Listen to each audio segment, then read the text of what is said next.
دل والے جنہوں نے اپنی ذات کے لیے خون کا ایک قطرہ بہانا پسند نہیں کیا، آج تک امت اسلامیہ کی پشت میں خنجر لگ رہے ہیں عبداللہ ابن سبا کی اس بنیاد رکھی ہوئی فتنہ اور فساد کی جڑ رافضیت کی جو آج تک چلی آ رہی ہے اس کے دور سے لے کر، اور امت کی پشت میں خنجر مار رہی ہے۔ رسول اللہ صلی اللہ علیہ وسلم نے جب مال تقسیم کیا، ذوالخویسرہ ان خوارج کا دادا ابا، اس نے اگر کیا کہا تھا، اعدل یا محمد صلی اللہ علیہ وسلم، اے محمد صلی اللہ علیہ وسلم عدل و انصاف سے کام لیجئے۔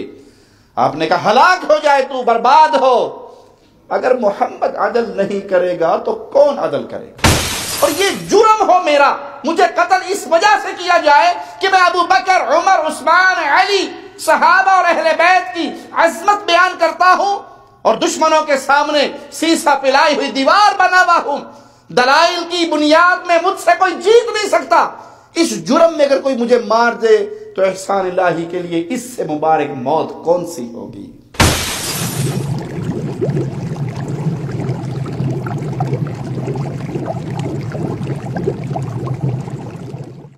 السلام علیکم ورحمۃ اللہ وبرکاتہ۔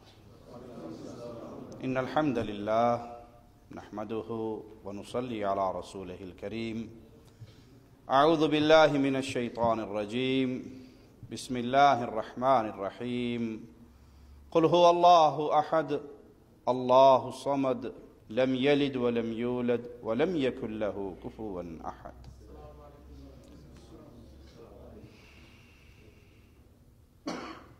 رسول کریم صلی اللہ علیہ وسلم نے اپنی امت کو حاکم وقت کی فرمانبرداری کا حکم دیا۔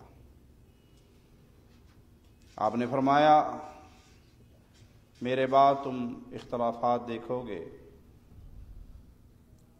اگر تمہارے اوپر ایسا امیر مقرر کر دیا جائے جس کا سر کشمش کی طرح پچکا ہوا ہو، غلام ہو، حبشی ہو، تو اس کی بھی فرمانبرداری کرنا۔ بعض روایات میں آتا ہے کہ تمہیں مارے، تم پہ ظلم بھی کرے، تب بھی صبر کرنا۔ جو تمہارے ذمے ڈیوٹی لگائی گئی ہے فرمانبرداری والی، اپنا فرض ادا کرتے رہنا،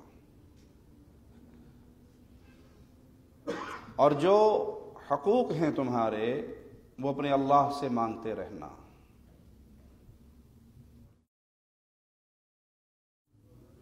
حکومت وقت کے خلاف ان کی بعض غلطیوں پہ بغاوت کا جھنڈا بلند کرنا فتنے اور فساد کا دروازہ کھولتا ہے۔ اگر عقل بھی استعمال کریں تو یہ عقل بھی سمجھاتی ہے۔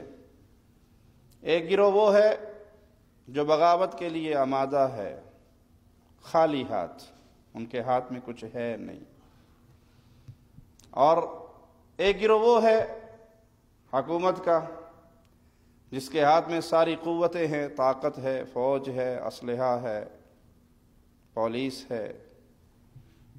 تو جب عوام اپنی حکومت سے ٹکرائے گی، نتیجہ کیا نکلے گا؟ فتنہ اور فساد کے علاوہ کچھ اور ملے گا؟ خون بہے گا، عزتیں برباد ہوں گی، کاروبار تباہ ہوں گے۔ اپنے دائیں بائیں جھانک کے دیکھ لیں، دنیا کھلی ہوئی کتاب ہے۔ وہ ملک جو ساز و سامان کی مہنگائی کا رونا رو کر اپنی حکومتوں کے خلاف بغاوت کے راستے پر چلے تھے، آج کھانے کے چند لقموں کو بھی ترستے ہیں۔ وجہ کیا ہے؟ شریعت کے سنہرے اصولوں کو بھلا دیا گیا۔ ظلم کے خلاف آواز بلند کی، راستہ وہ اختیار نہیں کیا جو اسلام نے سکھایا تھا۔ اسلام کیا کہتا ہے؟ صبر کرنا، اگر تم پر ظلم بھی ہو تو صبر کرنا، اپنے فرائض ادا کرنا اور اپنے حقوق کا سوال اللہ سے کرنا۔ کیوں؟ حکومت برقرار ہے تو امن و امان برقرار ہے، آپ کی عزتیں محفوظ ہیں، آپ کے راستے پر امن ہیں، اور جب آپ تحریک برپا کریں گے تو پھر امن و امان کا معاملہ ختم ہو جائے گا، لوٹ مار کا معاملہ شروع ہو جائے گا۔ یہ باتیں امیر معاویہ رضی اللہ عنہ وارضاہ نے ان لوگوں کو بھی سمجھانے کی کوشش کی جو امیر المؤمنین سیدنا عثمان رضی اللہ عنہ وارضاہ کے خلاف تحریک برپا کر رہے تھے۔ آپ نے فرمایا کہ امت پر رحم کرو، امت کی حرمت کو پامال نہ کرو، وہ راستہ نہ اپناؤ جس سے امت عزت کے راستے پہ جاتے جاتے ذلت کی طرف گرنا شروع نہ ہو جائے۔ بلوائی جو ابن سبا یہودی کے تیار شدہ کارندے تھے، مسلمانوں کے خلاف بطور سازش پلاننگ کر رہے تھے، انہوں نے بجائے سیدنا امیر معاویہ کی نصیحتوں کو قبول کرنے کے تانا دیتے ہوئے کیا کہا؟ اے امیر معاویہ، آپ اور قریش کے لوگ کب تک ہمارے اوپر حکومت کرتے رہو گے؟ یہ معاملہ کب تک چلے گا؟ عرب تو اپنی تلواروں کی کمائی سے کھانے کے عادی ہیں، اور قریشی آپ جانتے ہو تجارت پیشہ لوگ ہیں، اور تم ہمارے اوپر مسلط ہو گئے۔ امیر معاویہ نے جواب میں کہا، تیری ماں مرے، تیری ماں تجھ پہ روئے، میں تجھے اسلام کی طرف بلاتا ہوں، تو مجھے جاہلیت کی طرف بلاتا ہے؟ میں تو تمہیں اسلام کا درس دے رہا ہوں، تم مسلمان بنے ہوئے ہو، تم مسلمان کہلاتے ہو، اسلام یہ حکم دیتا ہے، یہ اسلام کے احکامات ہیں، اس کو سنو، اس کو مانو، اس پہ عمل کرو، مسلمانوں کے خیر خواہ بنو، مسلمانوں کی جمعیت کو توڑنے والے نہ بنو، اور مسلمانوں میں فتنے کے دروازے کھولنے والے نہ بنو۔ امیر معاویہ نے فرمایا، ستیہ ناس ہو ابن سبا یہودی کا، جس نے تجھ جیسے کارندے تیار کیے اور امیر المؤمنین عثمان کے خلاف تمہیں بھڑکایا۔ تم امت کے لیے بھلائی کا پیغام لے کر نہیں آئے، بلکہ تم امت کی بربادی چاہتے ہو اور نقصان پہنچانے کی کوشش کرتے ہو۔ پھر امیر معاویہ رضی اللہ عنہ کو مختلف شہروں سے جب سبائیوں کے فتنوں کی خبر ملی تو انہوں نے یہ ساری صورتحال لکھ کر امیر عثمان امیر المؤمنین رضی اللہ عنہ وارضاہ کے ہاں بھیج دی کہ سبائی شہروں میں یوں فتنہ پھیلا رہے ہیں اور عوام الناس کو آپ کے خلاف بھڑکا رہے ہیں۔ امیر المؤمنین نے کہا، امیر معاویہ ان سب کو میرے پاس بھیج دو۔ تو امیر معاویہ نے رضی اللہ عنہ وارضاہ ان سب کو نکالا شہروں سے اور امیر المؤمنین کے پاس بھیج دیا۔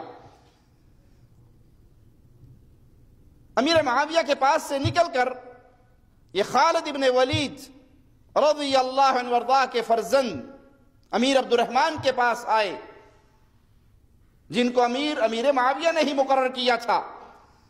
تو عبد الرحمن بن خالد بن ولید نے ان کے ساتھ انتہائی سخت سلوک کیا، انہیں جیل میں ڈالا، ان کو سزائیں دی، ان کی ڈانٹ ڈپٹ کی اور کہا وہ گفتگو میرے سامنے کرو جو تم امیر معاویہ کے سامنے کر کے آئے تھے۔ اے شیطان کے چیلو، تمہارے لیے کوئی خوش آمدید نہیں، تمہارے لیے کوئی محبت کا پیغام نہیں، نہ تم اس قابل ہو۔ اللہ مجھے خسارے سے دوچار کرے اگر میں تمہیں ادب نہ سکھاؤں۔ اور ادب کیسے سکھاتے ان شریروں کو؟ گھوڑے پہ سوار ہو جاتے اور ان کو آگے دوڑاتے اور ان کے پیچھے دوڑتے، درے سے ان کی پٹائی کرتے کہ تم جس راستے پر چلے ہو یہ راستہ امت کی بربادی کا راستہ ہے۔ تم مسلمان حکومت کے خلاف، مسلمان امیر کے خلاف، خلیفہ راشد کے خلاف بغاوت کر کے ایک ایسے راستے کو کھول رہے ہو جس سے امت کی عزت میں اضافہ نہیں ہوگا بلکہ امت مزید فتنوں کا شکار ہوگی۔